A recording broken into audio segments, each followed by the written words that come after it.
the Storyteller in East Hampton, Massachusetts. And I'm so excited to have in the studio today Molly, Scott, Una, Mallory, and Shaylin, and welcome in the studio home audience too. These are going to be some stories that you can participate in at home as well as right here with me in the studio. So, I'm Gail Herman, and I'm the storyteller. And the first story I'm going to share with you is one that comes from a long time ago. It's a fable. And you might have read some fables or heard some fables. Aesop was a very famous fable maker, and he came from Greece and Africa. And right here, I have a little turtle. Can you see this turtle? Yeah? And I've pulled back his shell because turtles, according to the story that Aesop told, they didn't used to have shells. And they were quick little creatures, and they scampered everywhere. They just went, ch-ch-ch-ch. Can you make that noise? They scampered here and scampered there, but they might have been quick. But Turtle was afraid of something. There were big birds of prey up in the sky, and they had huge wings. Can you spread your wings? Show me the wings. And sometimes they would flap them like this. And he would run really quickly, hide under his rocks. And he'd say, I like my nice, warm, cozy house. Under the rocks, it was safe and warm. I like it here. So he didn't go out of the rocks very often, only to get a morsel of food now and then when the birds weren't around. But one day, the king and queen sent a messenger into the forest. And the messenger had a proclamation, and he called it out to everyone. He said, all the animals report to the palace immediately. Well, there was an echo so that everyone could see and hear the messenger. And the echo came from the mountains. And I want you to try the echo with me. So hold your arm out like this. And we're going to do one note. And we're going to make it long and slow like an echo. Can you do that? All the animals report to the palace immediately. Well, the animals ran and jumped and hopped and skipped and slithered to get to the king and queen's palace. But not Turtle. I don't want to go. I'm afraid of those big birds up in the sky. So Turtle didn't go. But the other animals went. And when they came back with gifts. The first one that came back was the monkey. Oh, Monkey was so excited. Monkey was swinging from the branches. Well, now, usually, according to Aesop's story, monkeys walked on the ground. But now, after being to the palace, Monkey came back with big, long arms and was swinging from the trees.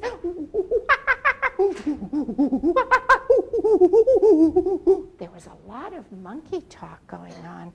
Turtle heard and came out from his little rock house and said, hey, monkeys, you look different.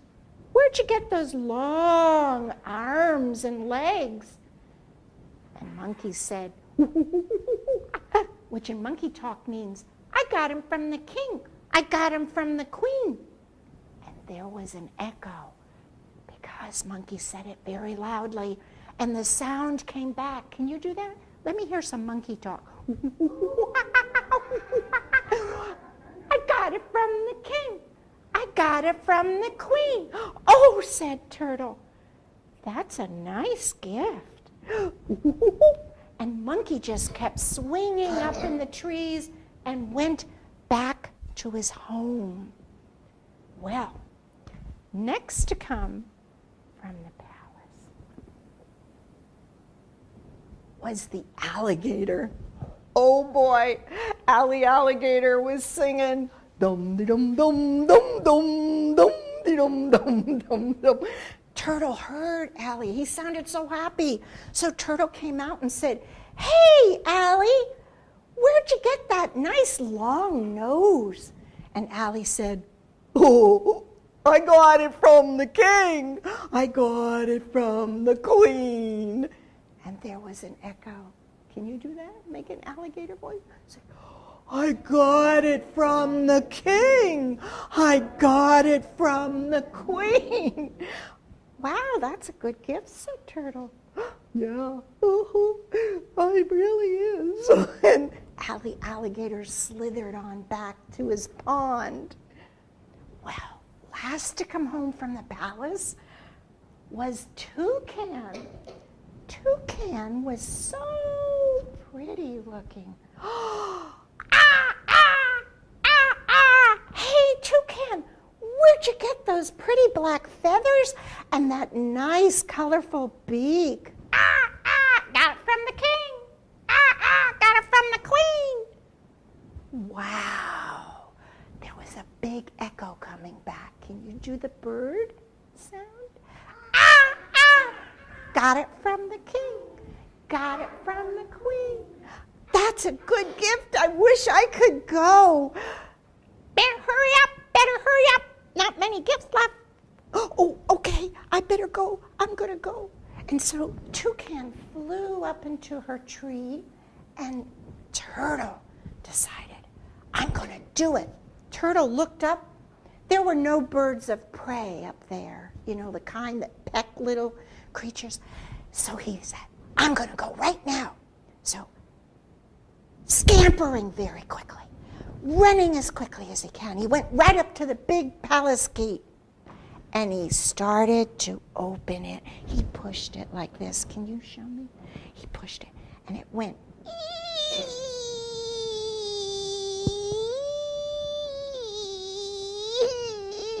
It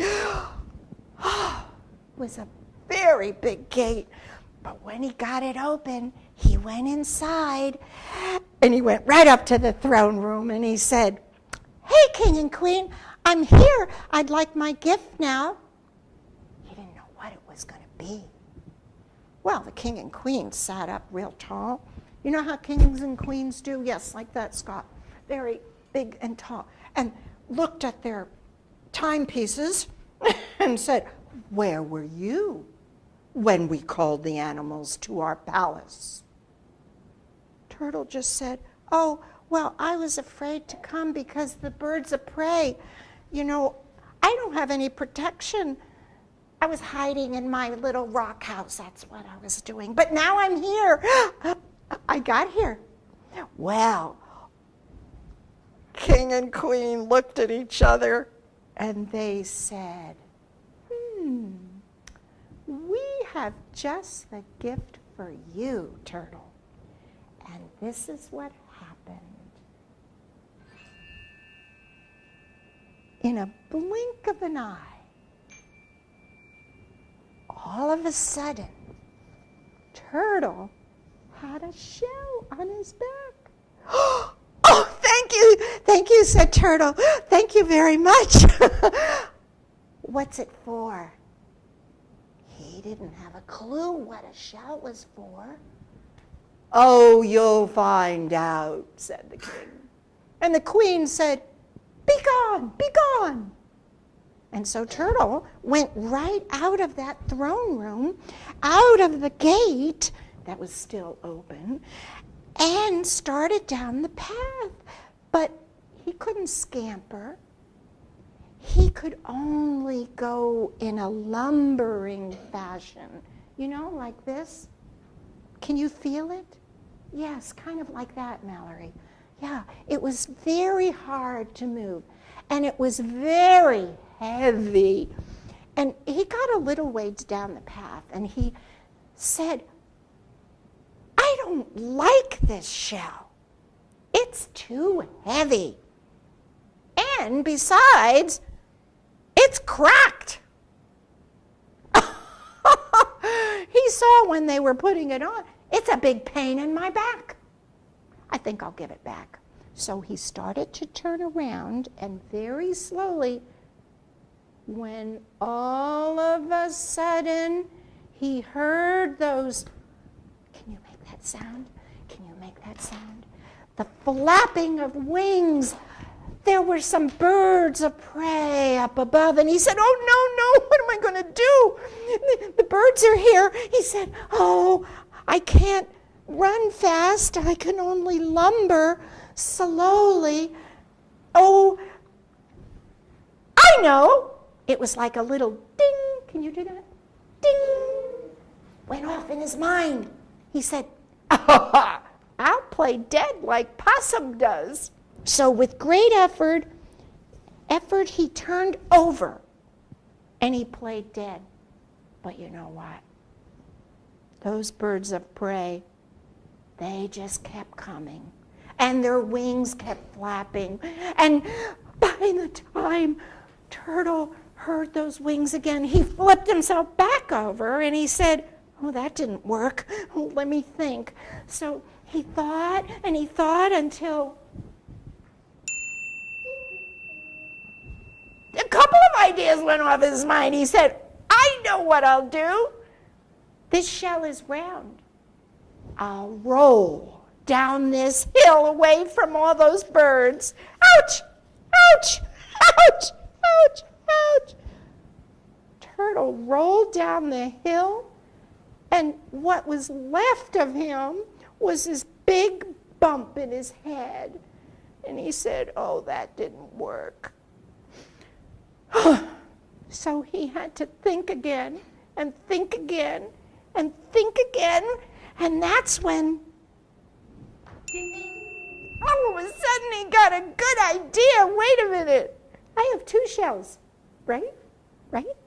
So I'll just go inside and close the door. And he tucked all his parts in, and that, my friends, is how the turtle decided to keep a shell after all. Thank you very much. Now you can clap. It's nice to clap after somebody shares a story, and I'm going to just take little Turtle out again of his shell, and I'm going to put Turtle right down here so he can rest away from those birds. Did you like that story? That was a good story. You were good echoes. Weren't they good echoes? Yeah, I hope in the home audience you were good echoes too. You had lots of different voices. Now I'm going to share a story from far, far away and long, long ago. Do you see this? This is a musical instrument. It comes from Japan, and it's called a kokiriko. Can you say that? Kokiriko, right. And the story that I heard from some friends is that some Japanese people went to Brazil and South America, and they brought this instrument with them. The Brazilian people loved it. They made it. And then the people in the United States made it. So one day when I was in New York, I saw it in a music store, in a window in New York, and I said to my husband, Steve, stop the car. He said, I can't stop the car. He said, I'm in New York. We can't stop. I said, Steve, we're already stopped. It was traffic.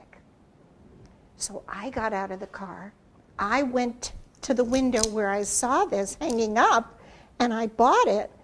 And then I realized how wonderful it is. And what do you think I was thinking of when I saw this hanging there like this? What do you think that might be? Shannon? Yeah, what do you think it was? What do you think it could have been? Anything. Well, what does it look like to you? Molly? Like, it looks like a seahorse? Good. That's what I thought. Yes, what else could it be?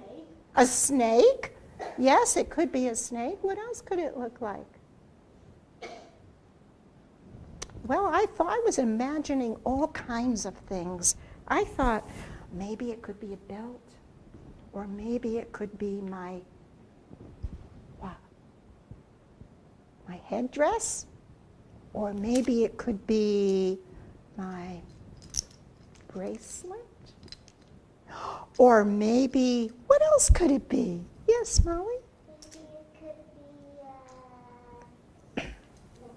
A necklace? Maybe it could be did you ever, a mohawk? Maybe it could even be a bridge for an ant. Or, what were you thinking? A balance beam. It could be a lot of things because we're very creative. So then I realized there's a story that comes from the South China Sea about little baby dragons. And these dragons, I pictured the end of the Kokiriko as the faces of the baby dragons. And so I found this story. Okay, you ready? For the South China Sea, you got to picture a big, big sea.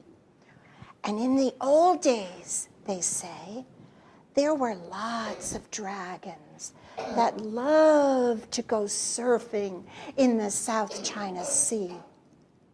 And their mother and father would go with their great big bodies. And every time they did that, the baby dragons would come up and they'd go on the top of the big wave and they'd surf down. It was so much fun. Baby dragons love surfing. Oh boy, we love surfing.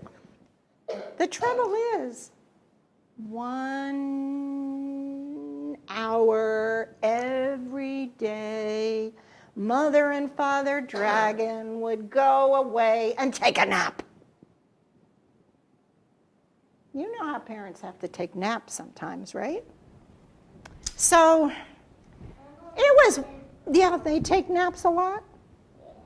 One day, the baby dragons got together and they said, let's wake up Mommy and Daddy Dragon. Yes, let's wake up Mommy and Daddy Dragon really quickly. So they got together and they thought, we want to surf. Let's surf. Let's wake up that Mommy and Daddy Dragon from their nap. So they had to think of how to do that. So they thought, can you do this? And they thought,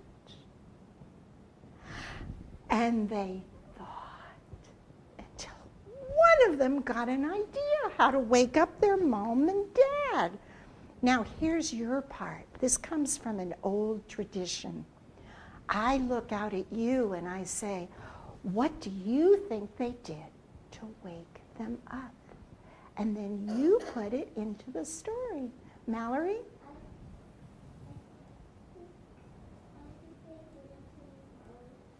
Mom and Dad and Saturday.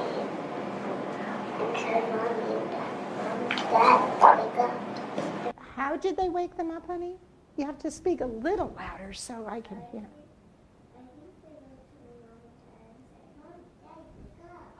That's the first thing they thought of. We'll go right over to them and we'll wake them up with voices. So They tiptoed over. There were about 5 of them. So can you do this? Like pretend you're tiptoeing over. When we tell stories, we do this. We kind of move it out a little bit. They tiptoed over and they said, okay, on the count of 3, we're going to say, wake up, wake up, wake up. But I'm going to count to 3. So first baby dragon counted to 3. 1, 2, 3. Wake up! Wake up! Wake up! Oh, well, Mommy and Daddy Dragon, they just went like this. You know, they kind of shook. Can you do that? They shook like this, and then they opened up one eye. Can you do that? Can you do one eye? And then their little front legs, you know how dragons have those little front legs, went out and stretched, and they yawned. Oh, and then they went. They were back asleep, sound asleep. They were absolutely, oh boy. Baby dragons got back together. They said, okay, we have to think of something else to wake up Mommy and Daddy. What do we do? What do we do?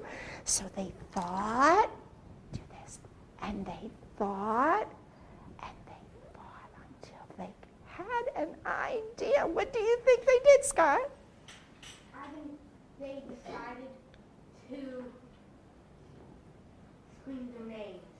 Scream their names.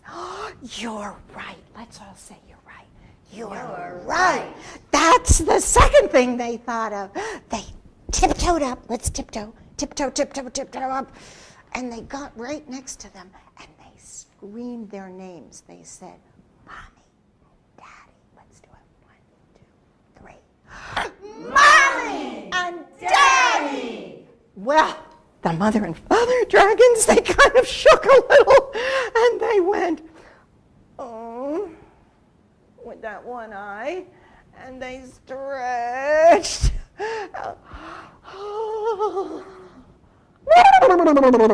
Can you do that? They were back asleep.